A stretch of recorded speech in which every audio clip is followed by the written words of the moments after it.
네, 한국 사회 노동 시장의 이중 구조 많이 지적돼 왔습니다. 쉽게 말해서 비정규직이 양산되고 있고 정규직 자리는 줄어든다라는 게 문제라고 하는데요. 일본도 비슷한 상황이었습니다만 최근에는 일본에서는 일부러 비정규직을 선택한 젊은 층이 부쩍 늘어나고 있다고 합니다. 정부까지 나서서 정규직 취직하십시오라고 독려하고 있다고 하는데요. 상황은 조금 다른 것 같습니다. 이런 가운데 일본 경제가 기지개를 펴고 있다는 평가도 나오고 있습니다. 일본 경제 전문가 연결해서 이야기 들어보겠습니다. 배재대 일본학과 강철구 교수 연결돼 있습니다. 교수님 안녕하세요. 예, 안녕하십니까.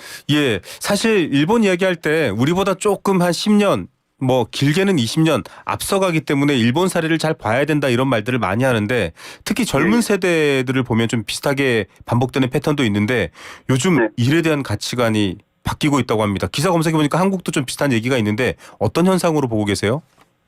예, 말씀하신 대로 비정규직보다는 사실 정규직으로 취업하고 싶은 곳이 한국이나 일본이나 비슷할 것 같습니다. 그것이 네네. 일반적이기는 한데요.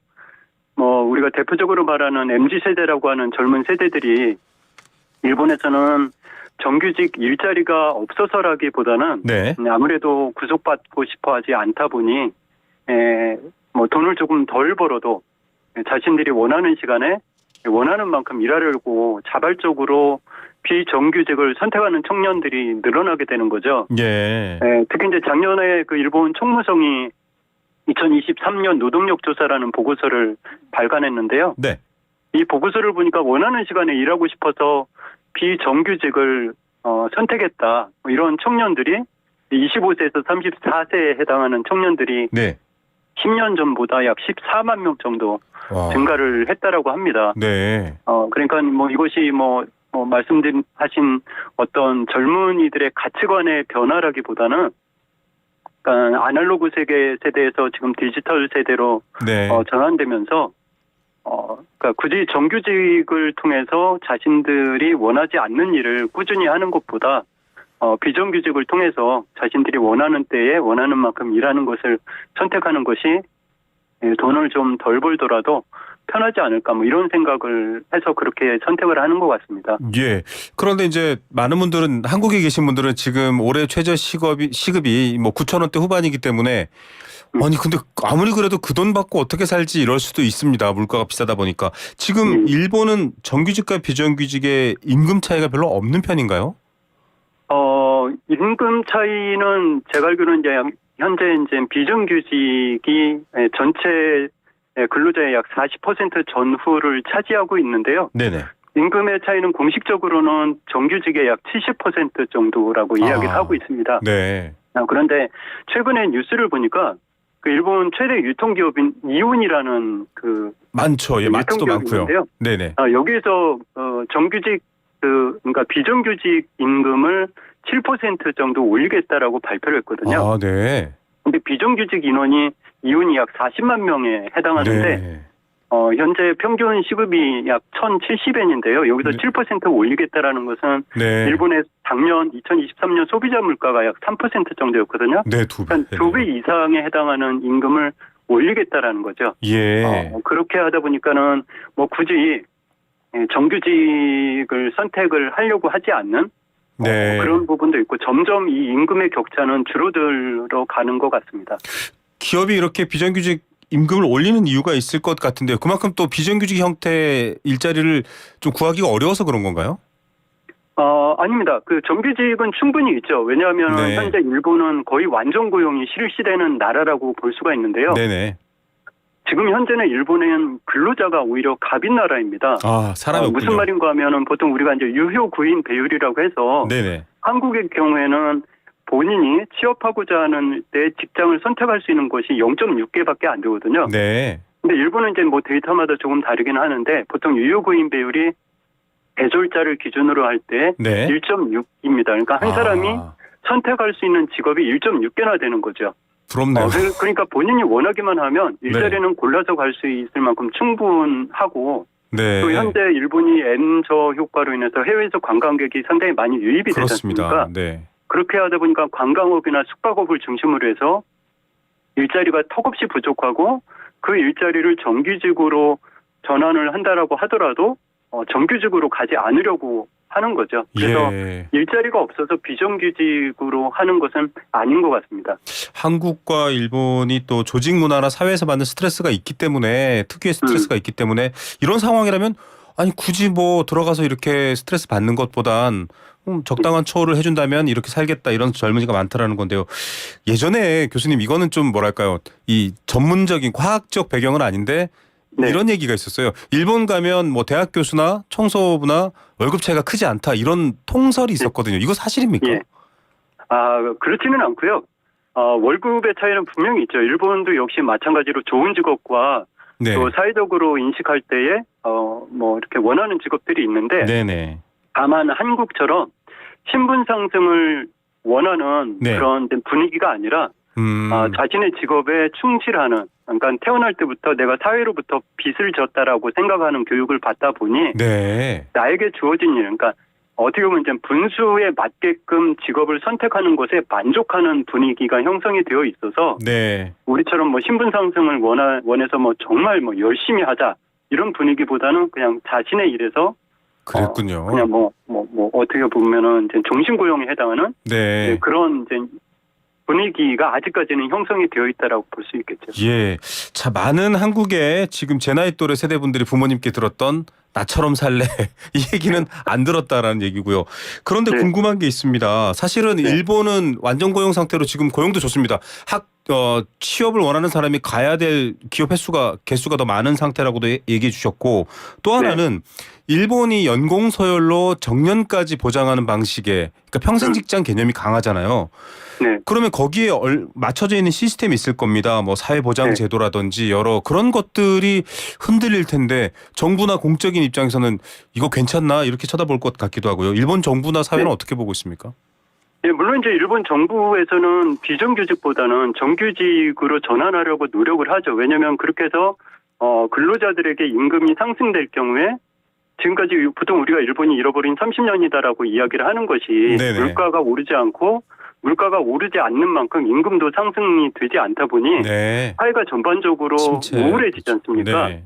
그래서 일본도 나름대로 2018년부터 일본 정부가 일하는 방식을 개혁하자라는 어떤 노동법규를 개정한 적이 있어요. 네. 그래서 동일노동 동일임금을 권장을 하면서 네. 뭐 대기업은 2020년부터 그리고 중소기업은 2021년부터 일하는 방식을 개혁해라. 네. 뭐 이런 이제 시도를 계속 마련을 했고요. 또 실질적으로 최저임금도 2030년대까지는 일본 정부가 1,500엔까지 설정을 했습니다. 예.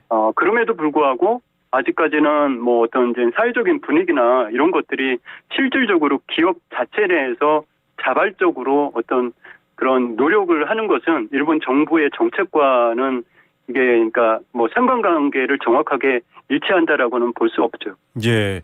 이렇게 되면 사실은 뭐 지금 일본과 한국 둘 다 초고령화 사회고 저출산 문제를 겪고 있습니다. 물론 한국이 지금 더 심한 상황인데 예, 정규직이라는 개념이 사실 그렇지 않습니까? 때 되면 취직하고 때 되면 결혼하고 때 되면 뭐 아이 낳고 이런 개념으로들 많이 라이프 사이클을 보는데 지금 정규직 형태가 아니라고 한다면 역시 이 저출산이나 이런 문제도 연결되어 있을 것 같다라는 추측도 나오거든요.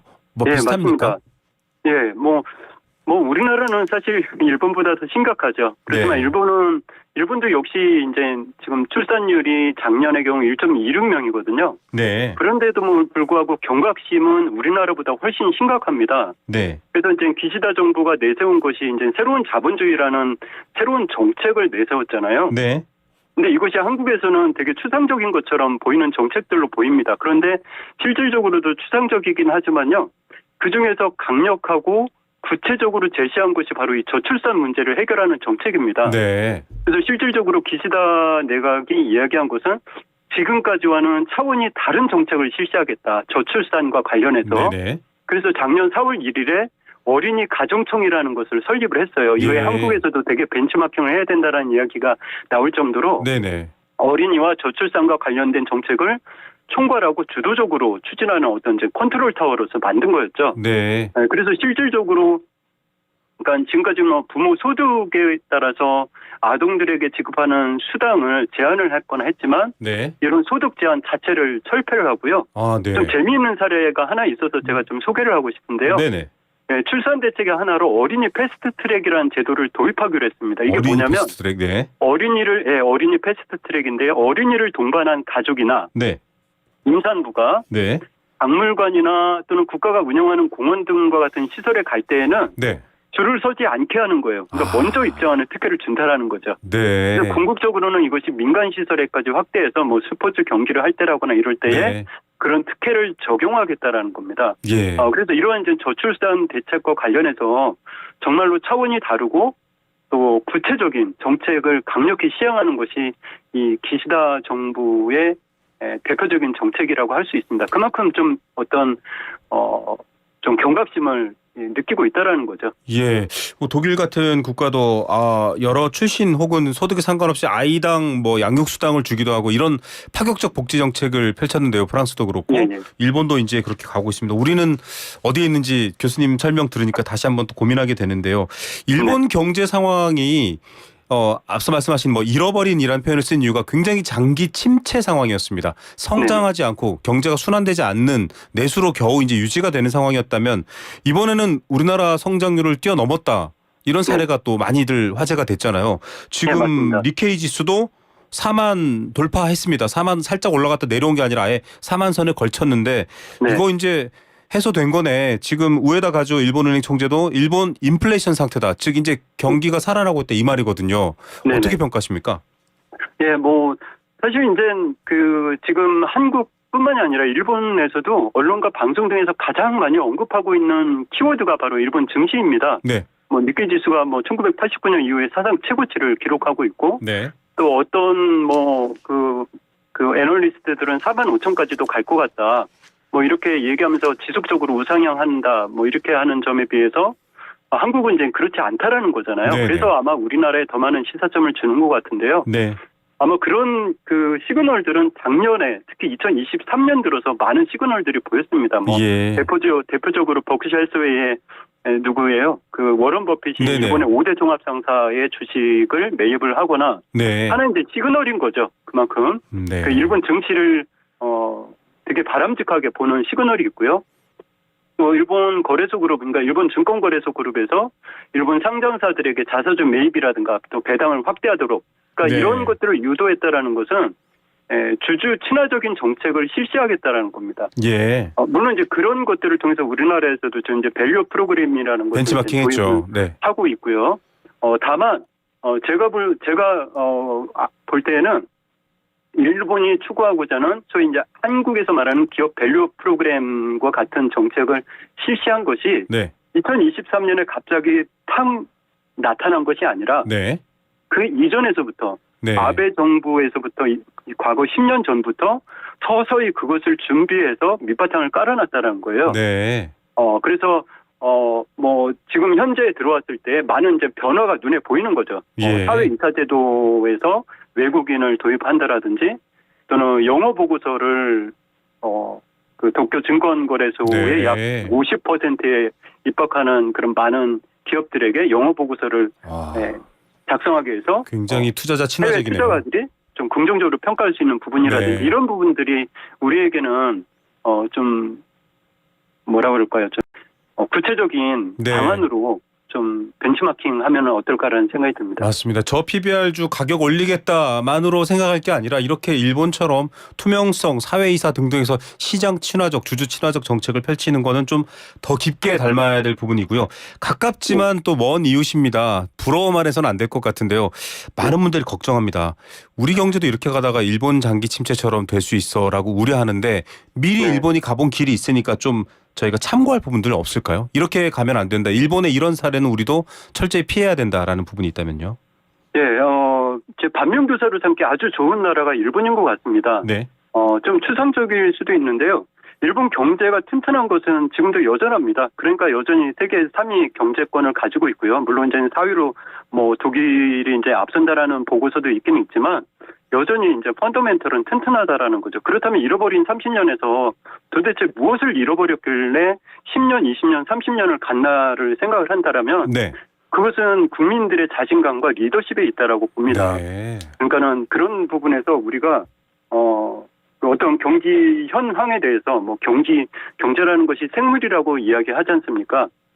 예, 그런 점에서 우리가 가지고 있는 그러니까 디지털 트랜스포메이션에 대해서 부정적으로 보지 않고 긍정적으로 바라볼 필요가 있고요. 네. 또 무엇보다도 우리 한국이 가지고 있는 장점이 단순하게 한국 내에서만 그치는 것이 아니라 사실은 일본과 협력할 수 있는 부분들이 상당히 많이 있습니다. 그런 그렇죠. 것들을 양국의 어떤 과거에 얽매이지 않고 이제 모처럼 작년에 우리가 그 많은 부분에서 일본과의 그 외교 관계에서 양보한 부분에서 네. 그것이 긍정적이든 부정적이든 어쨌든 관계가 개선이 되었지 않습니까? 네. 그런 부분에서 일본의 장점과 한국의 장점을 잘 살려서 서로 윈윈할 수 있는 부분이 있다라면 좋은 경제 협력의 생태계를 구축할 수 있지 않을까라는 생각이 듭니다. 철저하게 국가 간 관계에서는 이익을 따져야 됩니다. 물론 역사적 배경도 투철해야 되겠지만은 우리에게 이익되는 방향으로 협력하는 게 필요한데 윤석열 대통령 지난 3.1절 기념사에서도 일본과의 관계 개선, 세세상 뭐 이런 얘기, 미래지향적 얘기를 했거든요. 반응이 어땠습니까? 교수님 일본 관련 소식들 계속 접하실 텐데요. 예, 사실 이제 우리가 원하는 만큼 일본이 우리 한국에서 일어나는 일들을 보도를 해줬으면 좋겠지만 사실 네. 일본은 우리가 일본에 대한 관심도만큼 일본이 한국에 대한 관심도가 높지는 않습니다. 네. 그래서 그렇게 많은 보도를 한 것은 아니지만요. 어쨌든 일본의 관방장관이 이 부분에 그러니까 윤석열 대통령의 3.1절 기념사에서 이제 미래지향적인 한일 관계를 언급을 했지 않습니까? 네. 그런 부분에 대해서는 우리 한국이 국제사회의 다양한 과제와 함께 협력해 대응해 나가야 할 중요한 이웃이다라는 이제 긍정적인 평가를 했고요. 네. 하나만 더 말씀을 드리면 일본의 대표적인 우익 신문인 산케이신문 네네. 잘 알고 계실 텐데요. 네. 이 산케이신문에서도 이 자유라는 키워드를 좀 강조를 했습니다. 그래서 네. 일본과 공유할 수 있는 어떤 보편적인 가치로 한국과 일본 거기에 더해서 미국과 연대를 연결하고자 하는 그런 부분에 대해서 윤석열 대통령의 3.1절 기념사에 대해서 좀 긍정적인 평가를 했다라고 볼 수 있겠습니다. 네, 우리에겐 이득이 되고요. 이득은 없이 또 명분마저 뺏기면 안 되니까요. 이런 부분들을 네. 잘 또 정부가 헤쳐나가야 될 것 같습니다. 교수님 네, 오늘 맞습니다. 말씀 여기까지 듣겠습니다. 감사합니다. 네, 예, 감사합니다. 네, 일본 경제 전문가시죠. 배재대 일본학과 강철구 교수였습니다.